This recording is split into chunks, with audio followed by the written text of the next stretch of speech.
Good day. In today's video we have quite a diverse lineup with stuff from the 80s mixed with a release from last month.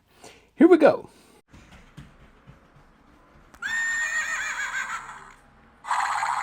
We will start with one of the most classic death metal records there is. This is Consuming Impulse by Pestilence. It was released in '89 through RC Records. And Pestilence is from the Netherlands and was formed in '86 and is a legendary band. And Consuming Impulse is their sophomore release. And I first heard this maybe 20 years ago and I really liked it, but I never picked up a physical copy of it and kind of forgot about it. It was a long time since I heard it, but in 2018 I noticed that Hammerheart had re-released it, so I picked up a copy, remembered that I liked it a long time ago. And man, did I have a great taste back in the day. This is one of the best death metal records ever. I don't know why I stopped listening to it. Martin van Dronen's vocal performance is one of not the greatest performances of all times on this record, and Patrick Utevik's riffing has everything. It's catchy, it's brutal, it's simply fantastic. And the drumming from Marco Fodis is very solid. And the lyrics are very fun and kind of unusual, like dehydrated, that is with the dying from dehydration and the process of suffocation, about how the human race is destroying the planet. And I guess Greta Thunberg could use this as her anthem to get more metal people on board on her cause. And Consuming Impulse contains 10 tracks and has a running time of 37 minutes, and every song is an instant hit except for Proliferous Souls. That seems like 2 minutes wasted. Other than that, it's killer stuff. And as I stated before, I got a 2018 Hammerheart reissue. It's on clear vinyl with the green splatter.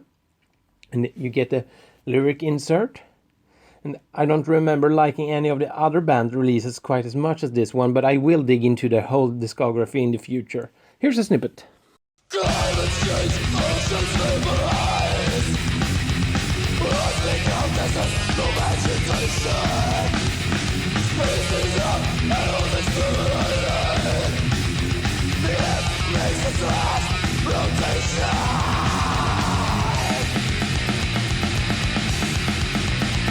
This is The Force by Onslaught. And this is an overlooked thrash classic from the UK. It was released in '86 through Under One Flag, and like with Pestilence, I had heard this maybe 20 years ago, but never picked up a copy. However, this record I bought a month ago through Discogs for very cheap, not realizing it was that cheap because there was no outer jacket. Anyway, Onslaught was formed back in '82 and started out as a punk band, and they released their debut Power from Hell in '85, and it's pretty solid. But prior to The Force, they made some changes in the lineup. Bassist Joe Stallard picked up the guitar. Vocalist Paul Mahoney took over bass duties, and they added Cy Keeler on the vocals. And man, Keeler is a great vocalist. He has a raspy mid-range shouting style, but hits the occasional high-pitched screams, which are awesome. And the record starts out with Let There Be Death, and that is one of the best songs ever. It's close to 7 minutes of pure thrash excellence. It's so good that it's worth owning this record solely because of that track. Unfortunately, none of these other 6 tracks never really reaches that high level, but even without Let There Be Death, I would have suggested to look up this if you have not heard it. And like 80s thrash. And my version without the outer jacket is an original '86 Under One Flag pressing. And you get a printed inner sleeve with lyrics, and on the other side you have pictures of the band members. And the record is on black vinyl, and there you have the Under One Flag logo.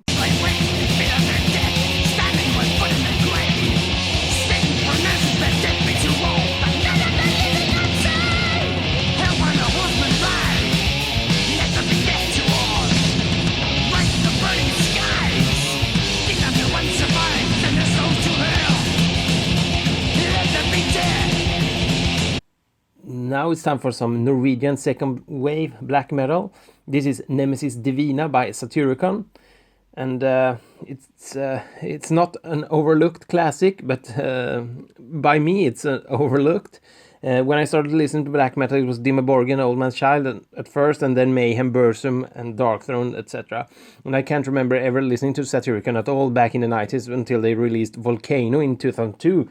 And that record is pretty far from their earlier material, but I think it's good, especially Possessed is a killer track. Anyway, Nemesis Davina was released in '96 through Moonfog Productions, and it was the band's third full length. And a couple of years ago, I read reviews and watched people on YouTube, and it seems that this record was the one to own by the band. So I ordered it 2 years ago, and people were right. It's very good. It consists of 7 tracks and has a running time of 42 minutes. And one thing that sticks out to me is that all songs are very diverse. It's blast beats 1 minute, the acoustic plinking, then the track changes the character completely and moves in mid-pace before it's blast beats again.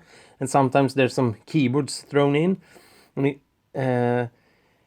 it's 43 minutes long, and all tracks except for the closer, the instrumental transcendental Requiem of Slaves, which they could have skipped. I think my favorite track is The Dawn of a New Age, Mother North, and Du som hatar Gud. And my version is the 2016 remastered reissue from Napalm Records with remade artwork. And unfortunately, the jacket got banged up in shipping. I don't know if you can see. It's a gatefold. And you get a printed inner sleeve with lyrics. And you get a poster. And the record is on 180 gram black vinyl. Here's a snippet.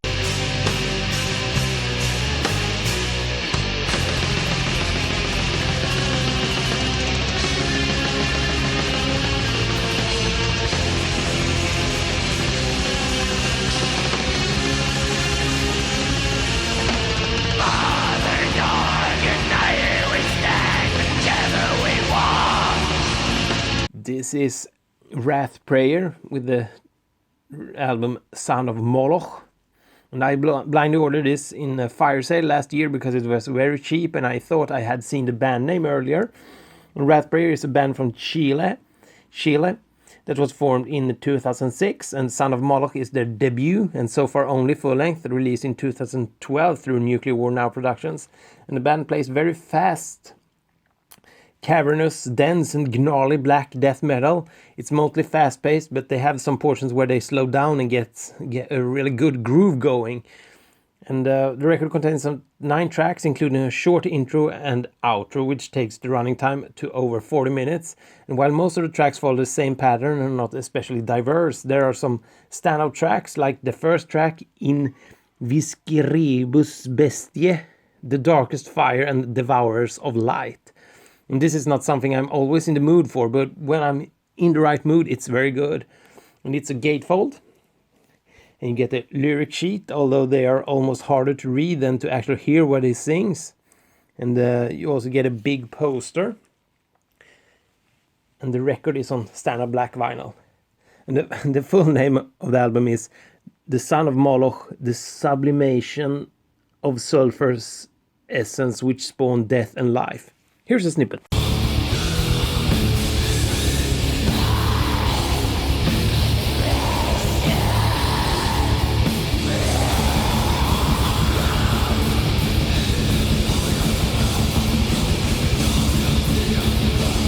This is Towards Eschaton or something by Craven Idol, and this was released in 2013 through Dark Descent Records.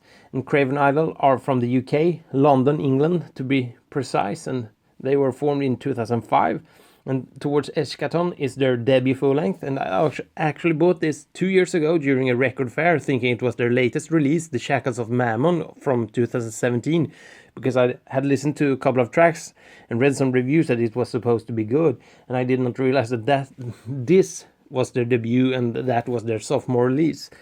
Towards Eschaton contains 8 tracks of aggressive black thrash metal, quite similar to Destroyer 666, but lacking their melodic greatness. It's 33 minutes long, and I would say my favorite tracks are Golgotha Wounds and Codex of Seven Dooms. And the album cover is very, very nice. And for some reason there are no lyrics to the two last tracks. And the record is on standard black vinyl. Here's a snippet.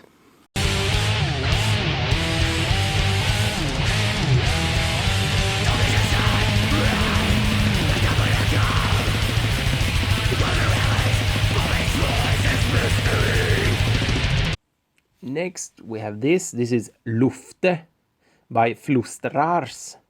And Flustrars is a black metal band that were formed in 2009 and released a debut full-length in 2014. And Mink Coops on drums also plays drums in Nusquama. And Lufte was released in 2015 through Eisenwald and is the band's sophomore release. And the record contains only 4 songs, but the first song, De Lastse Verademing, is almost 14 minutes long, and the third track, Stille Vateren, is 15 minutes long, and the other 2 are 6 and 9 minutes, taking the running time up to 44 minutes. And it reminds me slightly of Wolves in the Throne Room, but not quite as grandiose as their American counterparts.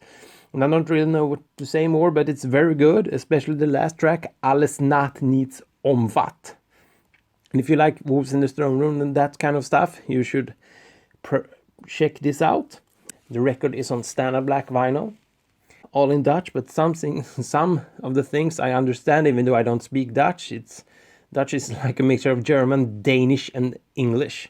And the band just released a new album called Bloom on Eisenwald, and I have not yet heard that one, but will soon. Here's a snippet.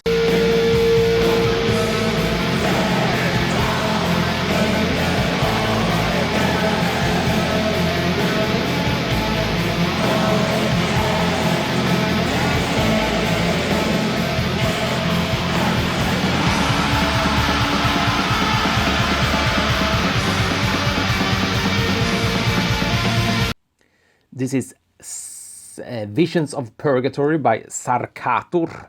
Sarkator is a Swedish band from Trollhättan, Västra Götaland, that was formed in 2018. And the band consists of 4 people between the ages of 14 and 20. And Visions of Purgatory is a compilation that contains their 2 EPs, Screams from Below and Sepulchral Noise from last year. And it was released in January this year through Redefining Darkness Records. And this is unhinged early Sepultura creator, high-intensity thrash, and it's fantastic, especially the first track, Purgatory Unleashed. And Marko Tervonen from The Crown mixed this record, and his son is in the band. He's 14 years old. It's insane. And the tape looks like this, and the J-card like this, and I think this might be sold out at the moment, but keep your eyes peeled in the future, after future releases, because this could be the next big thing. Here's a snippet.